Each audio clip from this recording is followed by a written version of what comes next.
ئێرە ڕادیۆی دەنجیگەلە.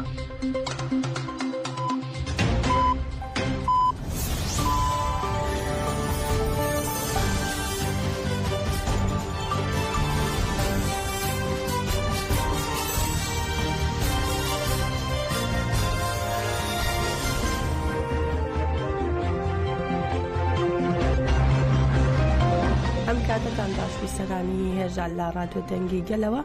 بە یارمەتی ئەو کارانم گشتی هەواڵەکانی ئەمڕۆ سێشەممە 11 ئایاری 2025 پێشکەش دەکەین.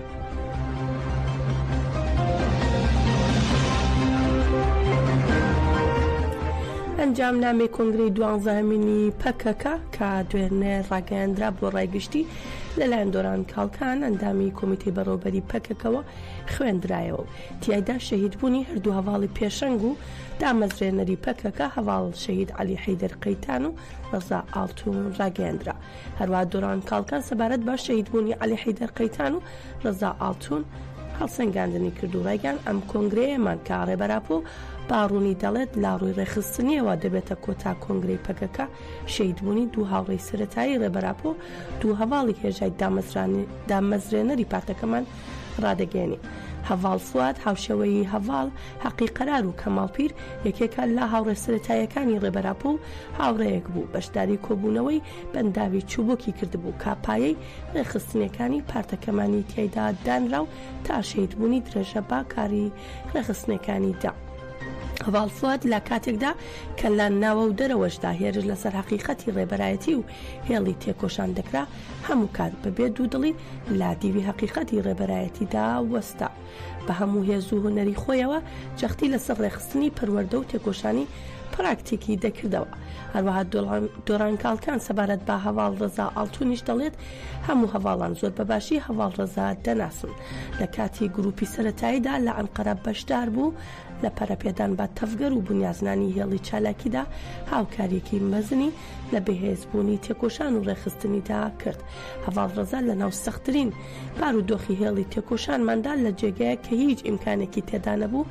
لە بەرامبەر هەموو جۆرە دوژمنیەکی پاشفەڕۆ بابوێری و فداکاری باڕێبازی ئافرێنەر و ژیریەتیەوە هاوکاریەکی مەزنی لە ئافراندنی چالاکی پەکەکەدا کرد.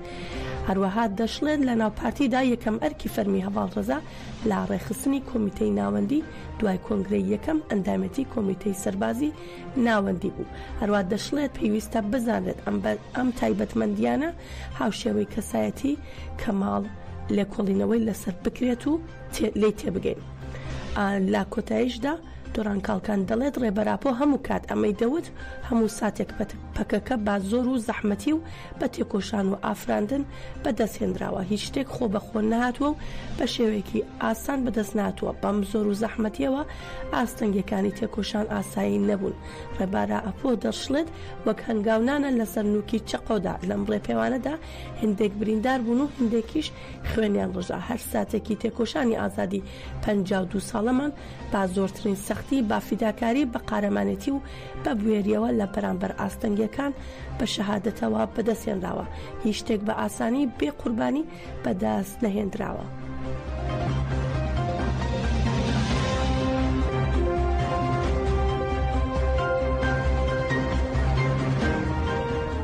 کەنەکە پەیوەست بە بڕیار و دەرەنجامەکانی کۆنگرەی 12مینی پەکەکە ڕاگەیاندراوێکی بڵاو کردەوە و تیایدا بانگەوازی لە هەموو هێز و لایەنە نەتەوەیی و نەتەوەییەکان کرد هەنگاو بنێن بۆ سەرخستنی پرۆسەی چارەسەری. هەروەها دەشڵێت پەکەکە بڕیارێکی مێژووی داوە.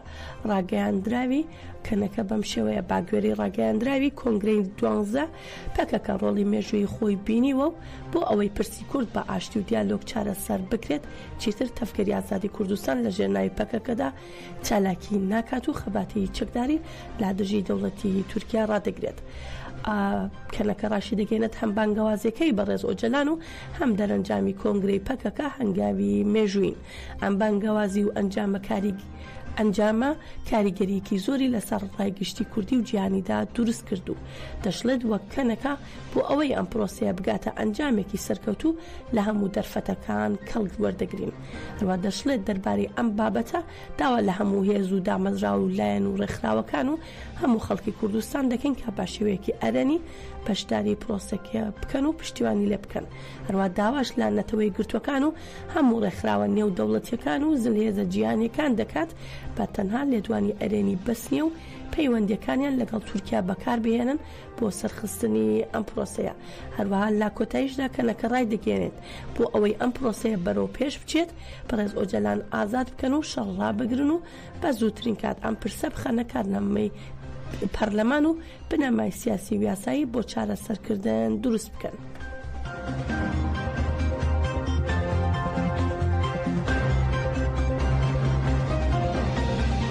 لێژنەی بەڕێوەبەری ناوەندی پارتە هەرێمە دیموکراتیکەکان دەبەپە دەربارەی بڕیارەکانی 12مین کۆنگرەی پەکەکە ڕایگەیاند ئەم هەنگاوە بۆ چارەسەری پرسی کورد و دیموکراتبوونی تورکیا سەرەتای پرۆسەیەکی نوێیە. هەروەها دەشڵێن تەفگەری ئازادی کورد بەرپرسیارەتی خۆی بۆ ژیانی دیموکراتیک و فرە کەلتوری و فرە باوەڕی و فرە ناسنامەیی جێبەجێ کردووە. دەبێت بۆ ژیانێکی یەکسان و ئازاد و سەرکەوتنی پرۆسەکە دەوڵەت و حکوومەت هەنگاو بدێن و ئۆپۆزیسیۆنی کۆمەڵایەتی و سیاسیش خاوەنداری لە پرۆسەکە بکەن.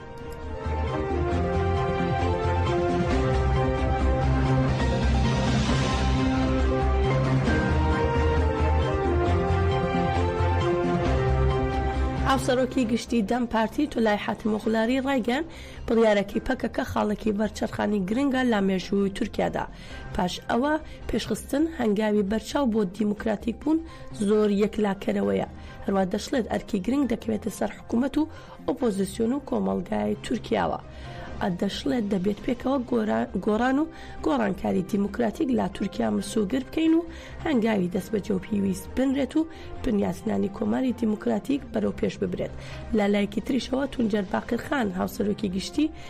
دەم پارتی دەڵێت هیچ پاساوێک بۆ چارەسەرکردنی پرسی کورد و بنیاسنانی تورکیایەکی دیموکراتیک نەماوە و هیوادارین ئەم پرۆسەیە بە ئاشتی تاجدار بکەین.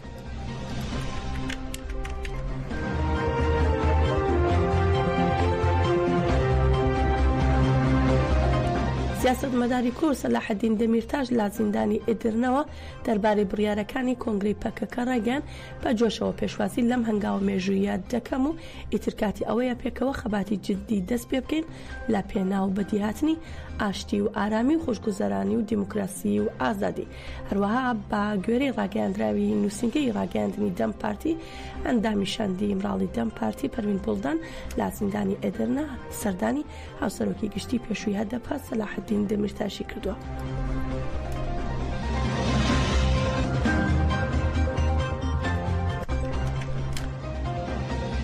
هەڵی 2023ەوە لە کەمپی پەنابەرانی شەهید ڕۆستەم جوودی لا مەخموور لە پێناو ئازادی جەستەی ڕێبەری گەلی کورد عەبدوڵڵا ئۆجەلان چالاکی ئشکگیری دەستی پێکرد و 663 ڕۆژیشە بەردەوامە. شەوی ڕابردوو گروپی 130 هەمین دەستیان بە چالاکی کرد. مەراسمی گۆڕینی ئشکگیری لە گروپی 129 هەمینەوە بۆ گروپی 130 هەمین لە بارگەی کۆمیتەی خانەوادەی شەهیدانی مەخموور باخولەکێک ڕێزگرتن لە گیانی پاکی شەهیدانی تەفگەری ئازادی دەستی پێکرد.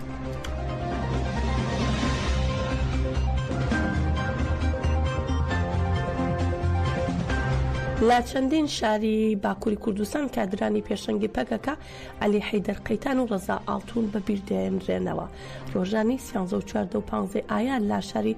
تۆزۆلچایە لە ئەنقەرە قەیتان و ئاڵتون بەبیر دەهێنرێنەوە. هەروەها لە حەڤەی ئایاریش لە گۆڕەپانی سید ڕەزا لا دێرسیم مەراسمی یادکردنەوەی هەردوو شەهید بەڕێوە دەچێت. بڕیاریشە ڕۆژی 18 ئایار لە گۆڕەپانی شێخ سەعید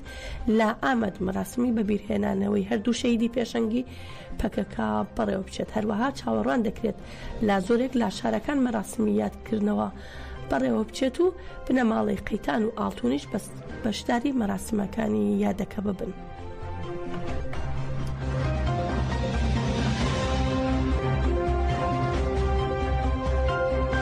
گەشتی هەواڵەکانی ئەم کاتژمێرەمان پێشکەشکردن بمێنن لا خێر و خۆشیدا.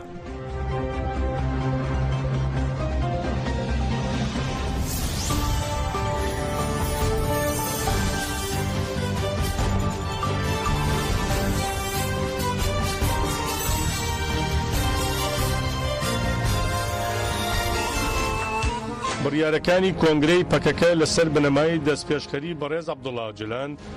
وتیشی ئەم ڕاگەیاندنە کۆتایی بە بیانوەکانی داگیرکردنی وڵاتەکەمان لەلایەن سوپای تورکیاوە دێنێت.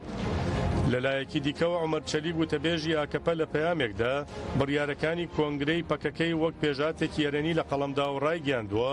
هەر پێژاتێکی یەرێنی ڕێگا بۆ پێشکەوتنی یەرێنی نوێ دەکاتەوە. هەموو هاوڵاتیانمان لەم پرۆسەیەدا سەرکەوتوون.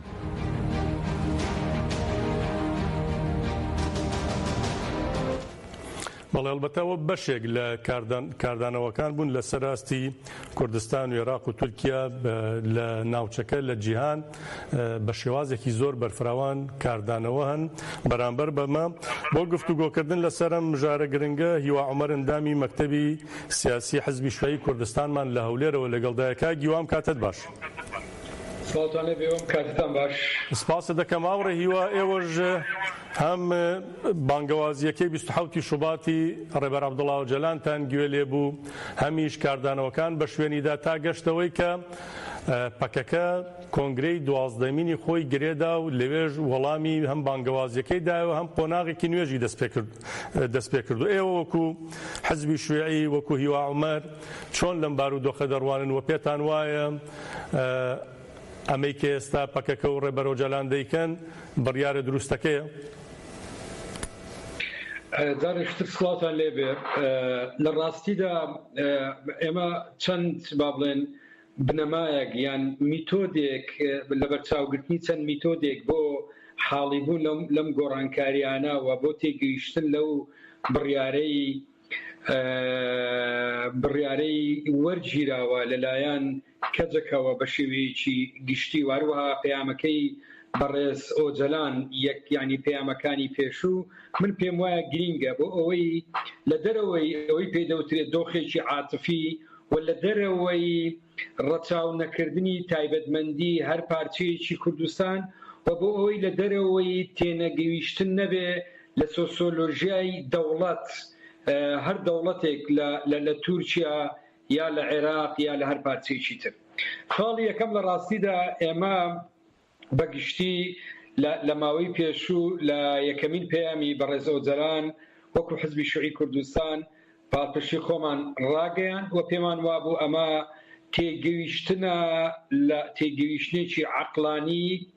و بە میتۆدێکی چەپانە تێگەیشتنە لە گۆڕانکاریەکانی ناوچەکە. خاڵی دووەم ئەوەیە کە لەسەر ئاستی دنیا ئێمە ئەبینین گۆڕانکاری خێرا بەڕێوەیە، گۆڕانکاری لە جیۆپۆلیتیکی سیاسی، گۆڕانکاری لە ڕۆژهەڵاتی ناوەڕاست و گۆڕانکاری تەنانەت لە میکانزمەکانی تێکۆشان. خاڵی سێم ئەوەیە کە ئێمە لە ڕاستیەوە هاوی دەکەینەوە کە هەموو هێزە سیاسیەکان لە هەر پارچەی کوردستان ئەوان خۆیان یعنی متمانەمان بەو بڕیارانە هەیە کە خۆیان لە هەڵومەرجی گوو لە بارودۆخێکی تایبەت با بڵێن وەریەگرن. خاڵ یەکەم جگە لەم تێگەیشتنە گشتیە ئێمە لە ڕاستیە سەری ڕێز و نەوازش بۆ هەزارەها قوربانی گەلی کورد لە باکووری کوردستان لە هاوڕێیانمان لە کەجەکە دادەنوێنین کە لە ماوەی زیاتر لە نیو سەدەی ڕابردوو لە پێناو قەزیەی گەلی کوردستان، لە پێناو دیموکراسی، لە پێناو کۆمەلگای دیموکراتیت، لە پێناو سۆسیالیزم داویانە. ئەم بڕیارانەی کە ئێستا وەریان گرتووە ئێمە لە ڕاستیە وەها نایبینین کە ئەمە پاشگەز بوونەوە بێ و ئەمە جۆرێک بێ کە هەندێک جار لە ناو دوو کەوانە ئێمە لە ڕاستی جێبیستی ئەبێن. ئەمە ڕێی خەڵکە تەبعاً کە ئەمە جۆرێک بێ لە پاشەکشە یان هەندێک جار خەڵک ناوی لێ دەنێ ئاش بەتاڵی بەپچەوانەوە ئەمە درێژە پێدانی ئەم تێکۆشانەیە و لەم سەردەما ئەوەی پێی دەوترێ خەباتی سیاسی، جەماوەری، فکری، تەحەزوب، کاری جەماوەری و پەرلەمانی، خەباتی کۆمەلگایی، هەموو ئەوانە لە ڕاستیە میکانزمی تێکۆشانی هێزە چەپ و دیموکراسی و سۆسیالیزمەکانن کە لەم ڕۆدا دەتوانن جێگای خۆیان لە کۆمەلگا بکەنەوە. ئەمە خاڵی یەکەم. خاڵی دووەم ئەوەی ئێمە تێگەیشتین و وەهاش تێناگەین لە ڕاستیە کاتێ کە پارتی کرێکارانی کوردستان چەک بێدەنگەکە فۆرمێکی تێکۆشانی تازە دەگرێتە بەر و هەندێک لێدوان لەلایەن سەرانی ئاک پارتی و دەوڵەت لە تورکیا دەبیندرێ ئێمە وها تێناگەین ئەمە گەیشتن بێ بە چارەسەری کۆتایی لە خەیاڵدانی ئێمە زۆر جار وها بیرەکەینەوە مادام پارتی کرێکارانی کوردستان چەکەکانی بێدەنگ کرد یەکسەر دەبێ ئێمە شتێک بێتە دەستەوە لە ڕاستیە بە تێگەیشتن بیرکردنەوەی ئەو خەیاڵدانە لەکوێوە دەکاگیوە ئەوە لەکوێوە سەرچاوە دەگرێ ئەو هەم ئەوەی کە بەڕێزە دەڵێ لە خەیاڵدانی ئێمە هەمیش نیگەرانیەکان هەمیش ئەوەی کە هەندێک کەس ینی ڕخنەکانیشیان تا ئاستی ئاش بەتاڵ و تەسلیم بوون دەچن ینی ئەوانە سەرچاوەکەی چییە بۆچی جۆرە بیرکردنەوەیەکی بەم شێوازە بەرامبەر بەم هەنگاوە گرنگ و مێژوویەی پەکەکە و ڕێبەر عەبدوڵڵا ئۆجلانەیە من پێمان لەم مەرحەلەیە دوو ڕەهەند هەیە زۆر گرینگە ئێمە لە بەرچاوی بگرین و ئیشی لەسەر بکرێن خاڵی یەکەم بەشێک لەو ڕایانە لە ڕاستیە بە تێگەیشتنی من لە ڕوانگەیەکی با بڵێن ئەو باگراوندە مێژوویە کە ئێمە لە باشووری کوردستان وەرمان گرتووە یعنی ئەو با بڵێن ئەو دۆخە ئەوەی پێی دەوترێ زەهنیە لە ڕووی دەرونیەوە کە ئێمە تەجروبەمان کردووە و پێمان وایە جارێکی تر ئەمە دووبارە دەبێتەوە و خاڵی دووەم ئەوەیە کە لە ڕوانگەیەکی زیاتر عاتفیە و خاڵی سێم هەندێک جاریش ئەمە تێگەیشتنە من پێم وایە خەڵک ئازادە چۆن تێگەیشتن با بڵێن تێگەیشتنی خۆی بدا بەڵام لە هەمووی گرنگ کرد لەم بارودۆخە کورد لە باکووری کوردستان و ئێمە کە پاڵپشتی دەکەین هەرێمی کوردستان هەموو هێز و ئەولانانەی کە بە تەنگەوەن بەرامبەر بە دیموکراسی بە قەزیەی کورد بە بنیادنانی کۆمەلگایەکی یەکسان و دادپەروەر ئەویش ئەوەیە کە ئەمە دەبێت تێبگەیت ئەمە پرۆسەیە ئەمە دەستی پێکردووە و ئەم پرۆسەیە پرۆسەیەکی من پێم وایە دوور و درێژی مێژوویی دەبێت و نابێ وەها شتێ بگەین کە بەربەست دروست نابێ و ئیتر ڕێگاکان بە گوڵ چێندراون و تێکۆشان و زەحمەتی کۆتایی هات من پێم وایە بڕیاری شەڕکردن لە دۆخی ئاشتی لەگەڵ ئەم دۆخە سۆسیۆلۆژیای دەوڵەتداری و عەقڵیەتی شۆڤینی نەتەوەی سەردەست لە تورکیایە پێمان وایە نەبێ کۆتایی هاتووە پێمان وایە کۆتایی هاتووە بەڵام ئێمە هەندێک جار یعنی شت تێکەڵاوەکەین کاتێ میکانیزمی یعنی خەبات تێکۆشانی چەکداری میکانیزمێکە بۆ گەیشتن بە ئامانج هەندێک جار ئێمە جێگۆرچێ لە مابینی ئەوە دەکەین تێکۆشانی چەکداریمان لا دەبێ بە ئامان بەڕاستیە لە لای ئێمە هیچ ئوسلوبێکی تێکۆشان پیرۆز نییە لەگەڵ گۆڕانکاری لە هەڵومەرجەکان ئێمە دەبێت گۆڕانکاری لە خەباتی تێکۆشان و لە دیدگا و لە بیرکردنەوەی عەقلانی بەرمەبنای میتۆدی فکری خۆمان و ئەم واقعی لە بەرچاوە بیکەین ئێمە لە ڕاستیە واقعی دنیا بەپێی ئارەزووی ئێمەدا نەڕێژراوە ئەم واقعە سۆسیۆلۆژی لە تورکیا هەیە لە هەناوی دەوڵەتی تورکیا و شۆڤینیەتی ئاینی و نەتەوەیی تورکیایە بە ئارەزووی ئێمەدا نەڕێژراوە بەڵام ئێستا خۆشبەختانە گۆڕانکاری گەورە لە ناوچەکە بەڕێوەیە بە سوود وەرگرتن لە گۆڕانکاریەکانی ناوچەکە لە تەکنۆلۆژیای تازەی شەڕ و با بڵێن میکانیزمەکانی پێمان وایە خەباتی سیاسی مەدەنی پەرلەمانی کۆمەلگایی کاری بێکەوەیی خۆڕێخستن بوونی ڕوئیا هەموو ئەوانە ئەگەر لە خەباتی چەکداری کاریگەری زیاتر نەبێ کەمتر نییە پەکەکە و ڕێبەر عەبدوڵڵا ئۆجلان ینی ئەمە دراسی ئەم بابەتانیان کردووە کە بەڕێزە داماژەی پێدا پاشان کە گەشتونەتە دەرەنجامێکی لەو شێوە ینی وەکو لە عەرەبیدا دەڵێ مەدروسکراوە دراسەکراوە بێگومان بۆ هێزێکی با بڵێن سیاسی وەکو پارتی کرێکارانی کوردستان کە ئەزموونێکی دوور و درێژی لە تێکۆشانی سیاسی و فکری و چەپدا هەیە هەر هەنگاوێک ئەنجام بدرێ ئەو هەنگاوە بەبێ بیرکردنەوە نیە و بەبێ با بڵێن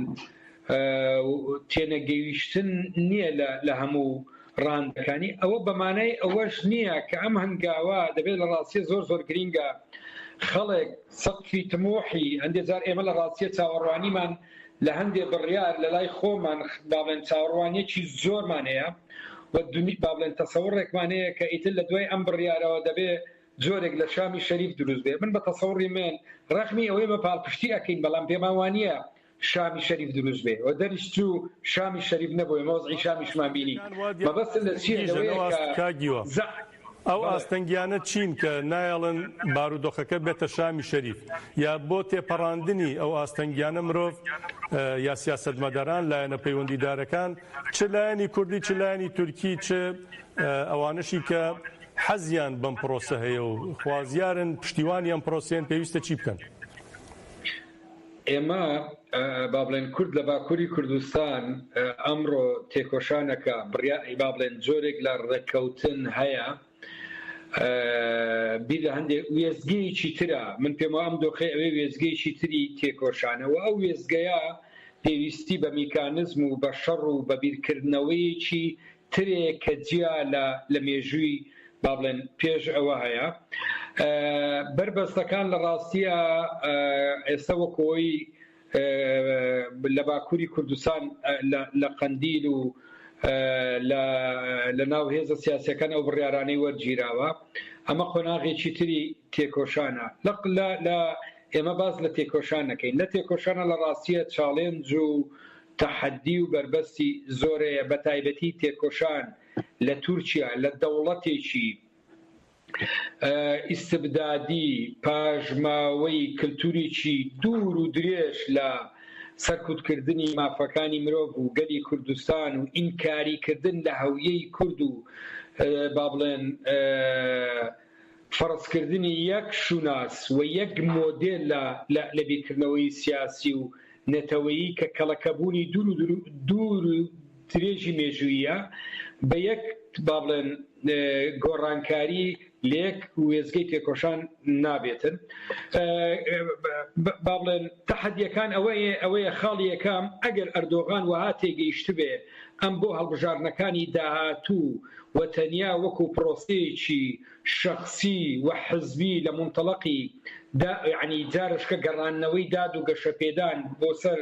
شانۆ بە جەماوەری بوون وەریگرت بێ ئەمە لە ڕاستیە هەڵەیەکی کشوندە دەکات با بڵێن داد و گەشەپێدان یان خاڵی دووەم ئەوەی پێدەوترێت دەوڵەتی قوڵ ئەمانی کە ئەو کارکتەرانی کە نوێنەرایەتی دەوڵەتی قوڵ دەکەن لە تورکیا پێیان وابێ بۆ ئەوەی خۆیان بپارێزن لەژێر هەڕەشەکانی گۆڕانکاریەکانی ناوچەکە و تورکیایی با بڵێن تورکیا بەم فۆرمە دەوڵەتداریەوە لە ڕێگای ئەو ڕێککەوتنەوە تەنیا تورکیای قازەکەن و پێیان وابێ هەر بە دیدێکی ئەمنی لە ناو دوو کەوانە ئەوان دەتوانن تیرۆر کۆتایی پێبێنن تەمەەن بە تێگەیشتنی ئەوان تیرۆرە بە تێگەیشتنی ئێمە خەباتی گەلی کوردستان تێکۆشانە من پێم وایە ئەمە کاریگەری خراپ جێدێلێ لەگەڵ ئەوەشە و بیرمان نەچێ کورد یعنی ڕەخمی ئەم لایەنانە کۆمەڵێک دەرەچەی زۆر گرینگە یان کۆمەڵێک ئەوەی پێدەوتری ئیجابیاتێ خاڵی ئیجابیە یاویژەوەیە کورد ئەم جارە لەگەڵ بێگومان دەبێت لەگەڵ ئەم هەنگاوە ئەو هەزارەها زیندانی کە 50,000 زیندانیە لە زیندانیەکان ئازاد بکرێن وە گۆڕانکاری لە دەستور بکرێ وە ڕوئیایەکی هاوبەشی لە دەرەوەی ئەم تەسەوڕە ئەمنی هەیە کۆمەلگای تورکی بۆ سەر لە نوێ بنیادنانەوە بۆ دابینکردنی مافەکانی گەلی کوردستان جێبەجێ بکرێ و لەگەڵ ئەوەشە ئەگەر ئەمانەش نەکرێ ئێستا کورد لە باکووری کوردستانە ڕێگای لێ نەگیراوە لە ڕاستی ئەتوانێت تێکۆشانی سیاسی و تێکۆشانی پەرلەمانی و تێکۆشانی فکری تێکۆشانی کۆمەلگایی بە هەموو تەفاسیلەکانیەوە بکاتن من کاتێم قسانەکەم لە ڕاستیە پێم وانییە کورد لە تورکیا جارشتر ڕوبەڕووی گرتن و تونند و تیژین نابێتەوە من پێم وایە جاریشتر ڕوبەڕووی تونند و تیژی ئەبێتەوە بەڵام ئەم جارە بە تەمەشاکردنی گۆڕانکاریەکانی ناوچەکە کورد لە ڕاستیە بەهێزێکی زیاتر بەهێزێکی نێوخۆیی نێودەوڵەتی شانی خسۆتە بەردەم ئەرکێکی گەورە کە ئەویش دیموکراتیکردنی کۆمەلگای تورکیا و بەدیهێنانی مافەکانی گەلی کوردستان و مافەکانی زەحمەت کێشانە. من پێم وایە ئەم ئەرکە تێکۆشانێکی دوور و درێژە. باش کاگیواد لەگەڵم بمێنەرەوە لێدوانی مراد کەڕەیلانێ یەک لە پێشەنگانی پەکەکە کە لە کۆنگرەی 12 داڵبەتە باس کرا کە لە دوو باس بۆ باسکێکی لە قەندیل بۆ باسکێکی لە شوێنێکی دیکە بووە لەوێ ئەو قسەی کردو باز لە بارودۆخی کۆنگرە دەکا و هەڵسەنگاندنی گرنگی کردو باز لەوە دەکا کە گەریلا بە پیتی زێڕین مێژووی نووسیوەتەوە پەکەکە و گەریلا سەرکەوتون ئەو باز لەوە دەکا کە ڕاستە شێوازی خەبات گۆڕاوە بەڵام سەردەمێکی نوێ دەست پێ دەکا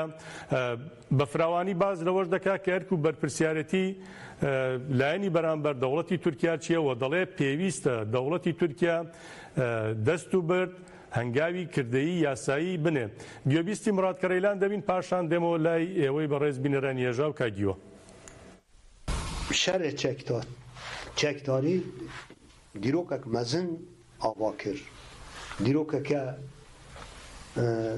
دەستانی حرفên zerrîn nivîsand dîroka Kurdistanê re û a mirovatê re kir mal berxwedaneke wisa hat meşandin yanî gerîla pekeke bi ser ketiye hîn vaya di salên nodî da pêkaniye jî şûn ve jî dijmin xastê tu nebike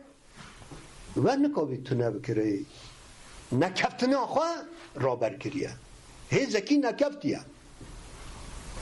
ama nekeftin tenê têrê nakê dibe serkeve jî ev qonağa pêk nehatiye heqîqetê me jî wisa vî şerrê pir zêde encam derxistin holê beriya heme tiştî qirkerî sekinan gelê Kurd ji tunebûnê kir hebûn hebûna misoger kir vekir gelekî nekeftî bi fikra sosyalizma civakiye demokratîk bikanibe pêşengtî bike ava kir gelekî wisa ava kir destkefta xwe herî mezin ev e û rêya çareserî siyasî vekir yani ku ne ev biya ne berxwedanê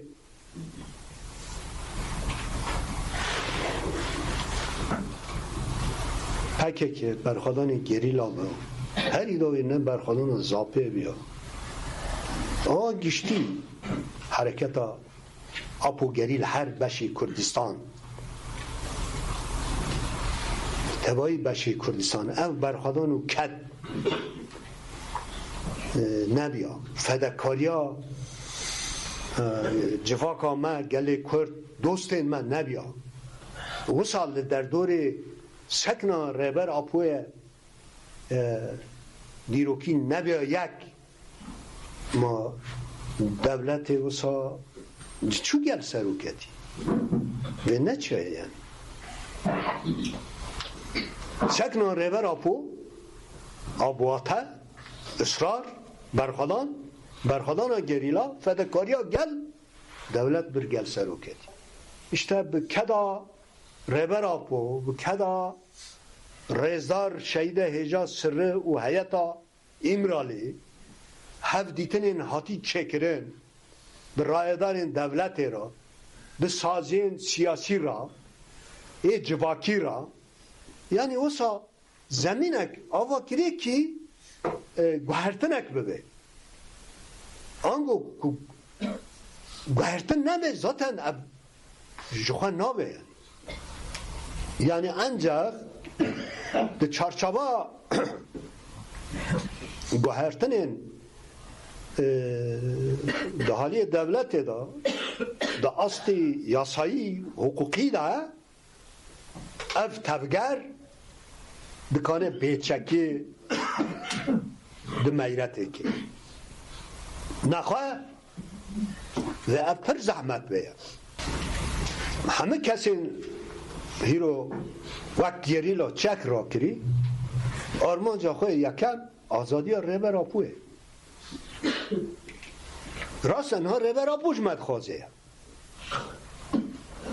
ام ریبرا پو حیات داوی باورد کرد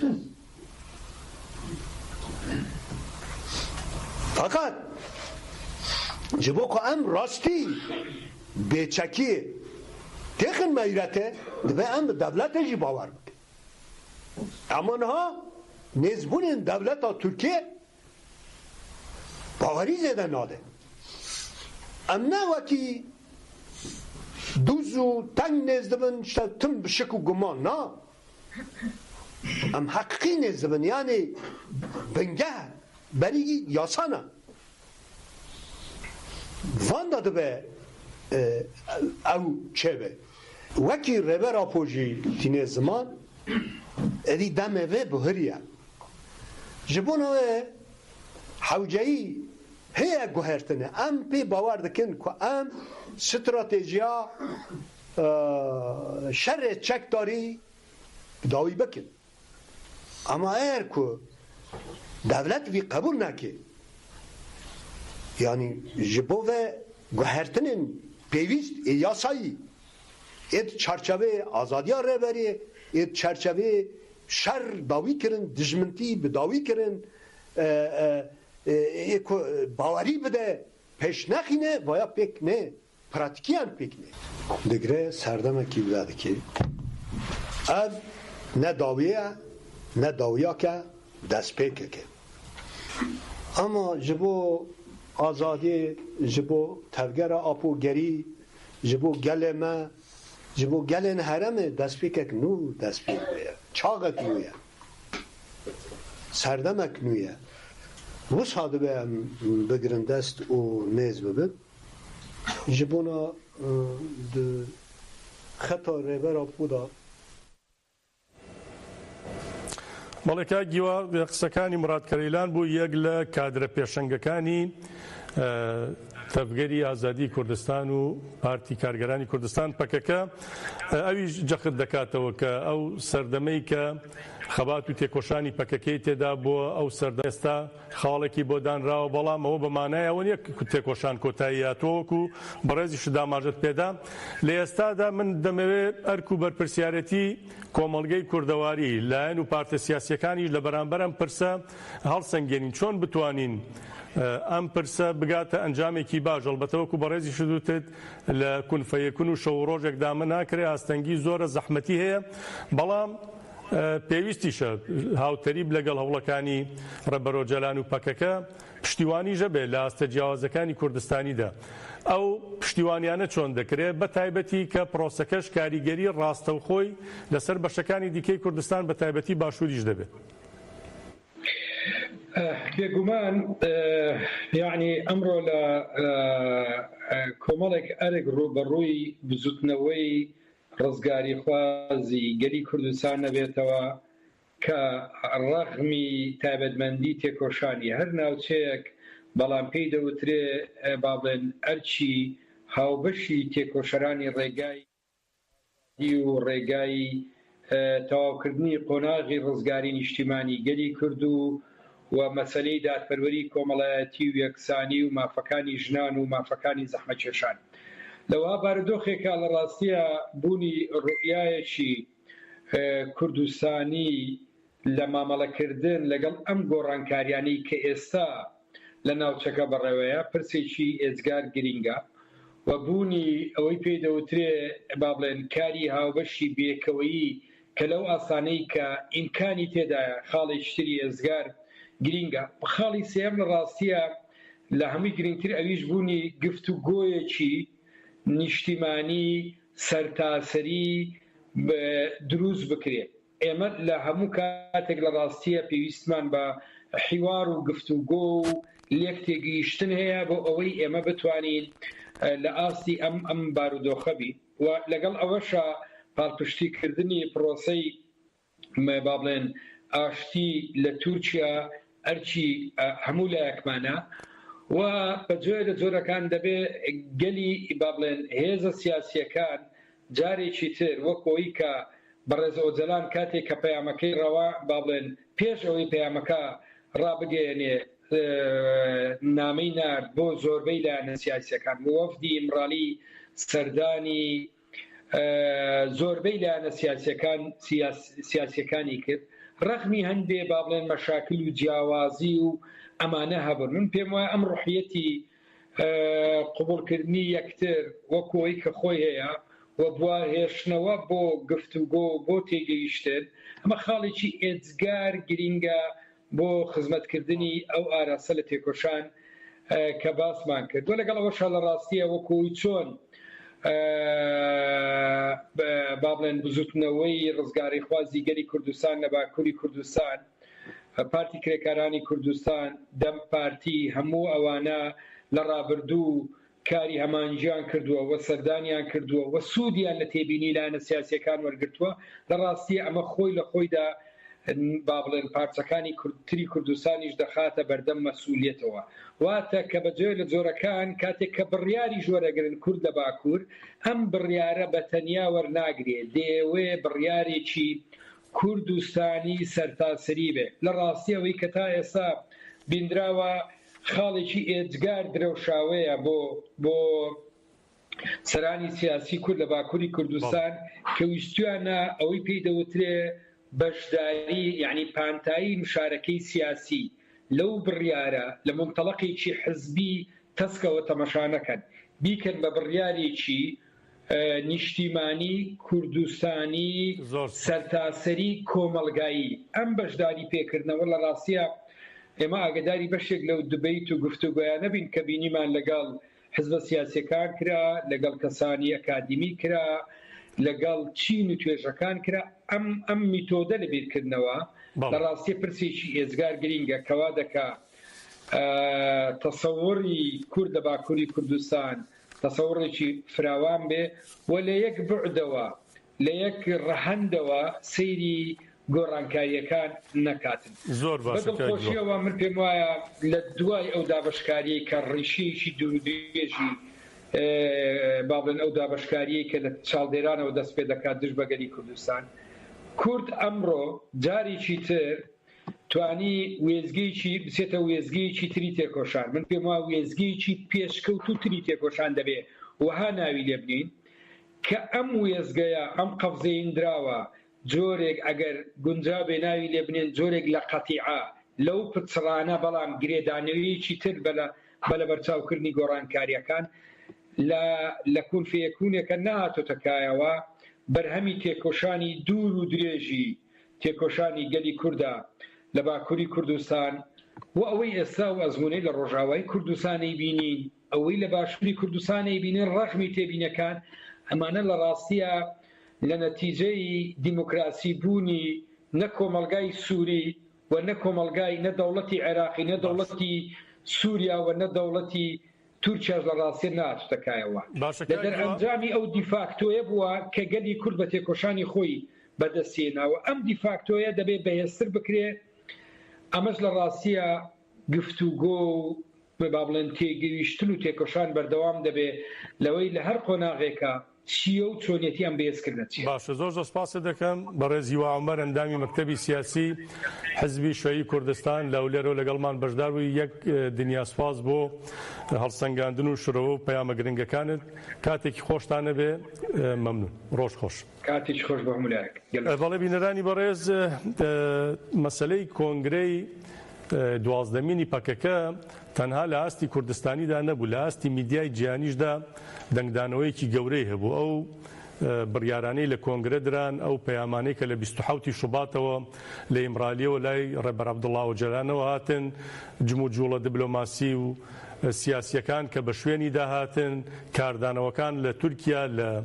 کوردستان و لە ناوچەکە و لە جیهاندا ئەوە وای کرد کە بڕیارەکانی کۆنگرەی دوازدەی پەکەکەش ڕاگەیەندا دیسان ببێتە مانشێتی سەرەکی زۆربەی هەرە زۆری میدیا بەناوبانکەکانی جیهان. پێکەوە بەشێک لەو میدیانەی کە بە گرنگی و بایەخەوە لە پەیامەکەی ڕێبەر عەبدوڵڵا ئۆجەلان و هەروە بڕیارەکانی کۆنگرەی دوازدەمینی پەکەکەیان نواریەوە کردویانە بە مانشێتی سەرەکی خۆی دەبینین و گوێبیستیان دەبین بزانین لەوێ چیان وتووە چیان نووسیوە هەڵوێستیان سەبارەت بەو پرۆسەیە چییە. پارتی کرێکارانی کوردستان پەکەکە لە کۆنگرەی دوازدەهەمی خۆیدا بڕیاری خۆهەڵوەشانەوە و چەکداماڵینی ڕاگەیاند. ئەم بڕیارە مێژوویەی پەکەکە لەمە دوچارەنووسی کورد و سیاسەتی تورکیا بەرامبەر بەم پرسە دیاری دەکات. ئەم پرسە بووەتە بابەتی سەرەکی لە میدیاکانی جیهاندا. ڕۆژنامەی ڕۆیترزی بریتانی هەواڵەکەی ئاژانسی فراتی بڵاو کردووەتەوە بە مانشێتی پەکەکەی کوردان هەڵدەوەشێتەوە و کۆتایی بە ڕاپەڕین لە دژی تورکیا دەهێنێت. ڕۆیترز شەڕی پەکەکە لە دژی دەوڵەتی تورکیای بۆ ماوەی 40 ساڵ بەبیر هێنایەوەتەوە و ڕاگەیاندووە پێشبینی دەکرێت بڕیارەکەی پەکەکە کاریگەری فراوانی سیاسی و ئەمنی لەسەر ناوچەکە هەبێت بە پلەی یەکەم لە عێراق و سووریەدا. BBC مانشەتی پەکەکە چەکدانان و هەڵوەشانەوەی خۆی ڕادەگەینێ بەکارهێناوە و ئاماژەی بەوە داوە کە پەکەکە لە مانگی شوباتدا گوێ لە ڕێبەرەکەی گرتووە. لەمە دووە گفتوگۆی سیاسی نوێ بۆ سیاسەتمەداران و مافەکانی کورد دەست پێ دەکات. هەروەها سکای نیوز بڕیارەکەی پەکەکەی بە بڕیارێکی مێژووی بەناو کردووە و بە مانشەتی پەکەکە دوای 40 ساڵ لە شەڕی چەکداری هەڵوەشانەوە ڕادەگەینێت هەواڵەکەی بڵاو کردووەتەوە. سکای نیوز هاوشێوەی ڕۆیترز تیشکی خستوەتە سەر کاریگەریە سیاسی و ئەمنیەکانی ئەو بڕیارە بۆ ناوچەکە. ڕۆژنامەی بلۆمبەرگی ئەمریکی بە مانشەتی پەکەکە کۆتایی بە شەڕی 40 ساڵە دژی تورکیا دەهێنێت. هەواڵی ئەنجامی کۆنگرەی 12مینی پەکەکەی بڵاو کردووەتەوە. ڕۆژنامەی واشنگتن پۆست بڕیاری هەڵوەشانەوەی پەکەکەی بە پشتبەسن بە هەواڵی ئاژانسی فرات نیوز بڵاو کردووەتەوە و ڕایگەیاندووە پەکەکە ئەرکی مێژووی خۆی بەجێهێنا و ئەم بڕیارەی داوە بۆ ئەوەی پرسی کورد بە سیاسەتی دموکراتیک چارەسەر بکرێت. ڕۆژنامەی بەناوبانگی ئەمریکی نیویۆرک تایمز بەیاننامەکەی پەکەکە بە مانشەتی گروپی سەرهەڵدێری کورد کۆتایی شەڕ لەگەڵ تورکیا ڕادەگەینێت بڵاو کردووەتەوە. ڕۆژنامەی نیویۆرک تایمز ڕایگەیاندووە ڕاگەیاندنی پەکەکە بۆ دانانی چەک و هەڵوەشانەوە بڕیارێکی نیشتیمانیە کە دەتوانێت دەنگدانەوەی هەبێت لە وڵاتانی دراوسێدا. ڕۆژنامەی فیگارۆی فەڕەنسی مانشەتی پەکەکە چەک دادەنێت و کۆتایی بە خەباتی چەکداری ڕادەگەینێتی بەکارهێناوە. بڕیارەکەی پەکەکە بە گۆڕانێکی مێژووی لە 40 ساڵ خەباتدا دەستنیشان دەکات. ڕۆژنامەی لۆمۆندیش بە مانشەتی پەکەکە هەڵدەوەشێتەوە و کۆتایی بە شەڕی چەکداری دژی تورکیا ڕادەگەینێت هەواڵەکەی بڵاو کردووەتەوە. هەروەها هەواڵێکی تری بڵاو کردووەتەوە ڕایگەیاندووە دوای نەهێشتنی پەکەکە پرسی کورد لە چەندین ڕوانگەوە چاوەڕوانی چارەسەریە. ڕۆژنامەی لیبراسیۆن وەک هەواڵێکی خێرا و بابەتێ بڵاو کردوێتەوە و بارخۆدانی کۆبانی بابیر هێناوەتەوە و ڕایگەیاندووە پارتی کرێکارانی کوردستان ڕۆژی دووشەمە 12 ئەیار لە لێدوانێکدا کۆتایی بە خەباتی چەکداری زیاتر لە 40 ساڵەی دژی دەوڵەتی تورکیا هێناوە. هەروەها کەناڵی فەرەنسا 24 هەواڵەکەی ئاژانسی فراتی بڵاو کردوێتەوە ڕایگەیاندووە پەکەکە ئەرکی مێژووی خۆی بەجێهێناوە. ڕۆژنامەی دیپرسی ئەڵمانی مانشەتی ڕێکخراوی کوردی پەکەکە هەڵدەوەشێتەوە هەواڵەکەی بڵاو کردوێتەوە. ماڵپەری گۆڤاری دێر شپیگەل بڕیارەکانی کۆنگرەی پەکەکەی بڵاو کردوێتەوە ئاماژەی بەوە داوە پارتی کرێکارانی کوردستان ڕایگەیاند پێکاتەی ڕێکخراوەی خۆی هەڵوەشاندوێتەوە. ئەنقەرە ئەم هەنگاوەی وەک خاڵێکی دیاریکەر بەناو کردووە. میدیای عەرەبی ئەلجەزیرەش لە ژێر مانشەتی پەکەکە هەڵدەوەشێتەوە کۆتایی بە ململانێ دەیان ساڵە لە تورکیادا دێت هەواڵەکەی بڵاو کردوێتەوە. کەناڵی جەزیرە ڕایگەیاندووە پەکەکە بە سەرکەوتووی کۆتایی بە خەباتی خۆی لە دژی چەوسانەوەی مافەکانی کورد هێنا ئەرکی مێژووی خۆی بەجێهێنا. کەناڵی تەلەڤیزیۆنی ئەلعەرەبی ڕایگەیاندووە پەکەکە کۆتایی بە ڕاپەڕینەکەی لە دژی تورکیا هێناوە. ئەلعەرەبیە هەروەها ئاماژەی بەوەدا کە بڕیارەکەی پەکەکە کاریگەری لەسەر سیاسەت و ئاسایشی ناوچەکە دەبێت.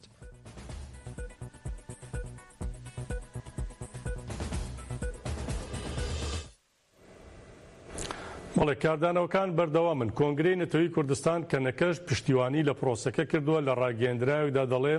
بە هەموو شێوازێک تێڕوانینی ئێمە بۆم پرۆسەیە کە لە ئیمرالی و لای پەکەکە دەستی پێکردووە ئەرێنیە پشتیوانیش لە بڕیارەکانی کۆنگرەی 12مینی پەکەکە دەکەین. کەنەکە لە ڕاگەیەندراوێکدا ئاماژەی بەوە کردووە ئێمە وەکو کەنەکە بە ئەرێنی لە پرۆسەکە دەڕوانین پشتیوانی لە پرۆسەی ئیمرالی لە نێوان بەڕێز و جەلان و دەوڵەتی تورکیا و بانگەوازەکەی بەڕێز و جەلان و سەرنجامی کۆنگرەی پەکەکە دەکەین، داوا لە هەمووان دەکەین بە شێوەیەکی ئەرێنی بەشداری لەم پرۆسەیەدا بکەن و پشتیوانی لێ بکەن. کۆنسەی بەڕێوەبەری کەنەکە سەبارەت بە بڕیار و دەرەنجامەکانی کۆنگرەی 12مینی پەکەکەش لە لێدوانەکەدا ئاماژە بۆ دەدا کە وەکو پێویست هەموو لایەک و هەموو هێزەکان دەبێت پشتیوانی لە بڕیارەکانی کۆنگرەی 12مینی پەکەکە بکەنەرەوە. کەنەکە بانگەوازیش لە هەموو هێز و لە نەتەوەیی و نێونەتەوەیەکان دەکا کە هەنگاو بنێن بۆ سەرخستنی پرۆسەی ئاشتی و چارەسەری لە باکووری کوردستان و تورکیا.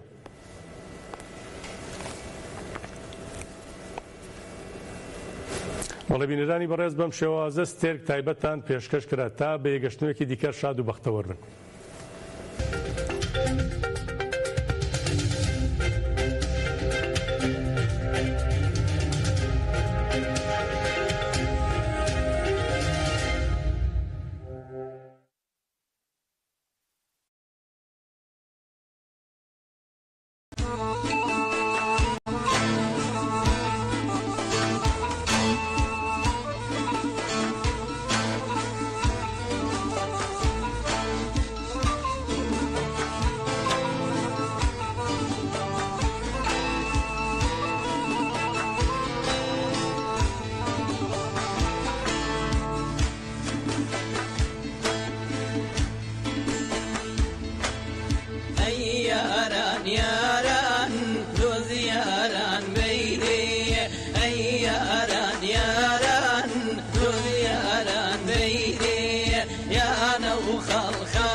بوطن ناوی مال سیهام ابراهیم محمد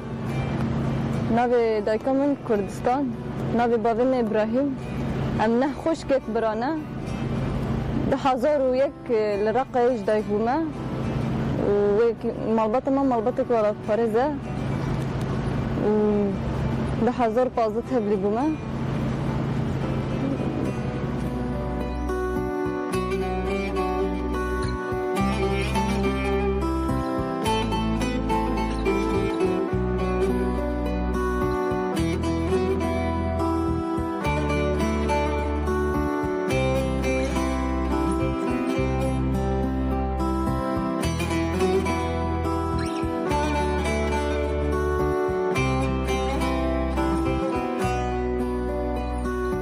جناوا دلی برخدان جیانک برومت نوجیندکه او جنا بدو و بقاسی کو بدو آسی و دلویرکه سیهام زاروکا ولات تاوی د سال 2001 ده لباجار کفنار رقای جاوین خواه لجیانه وکر.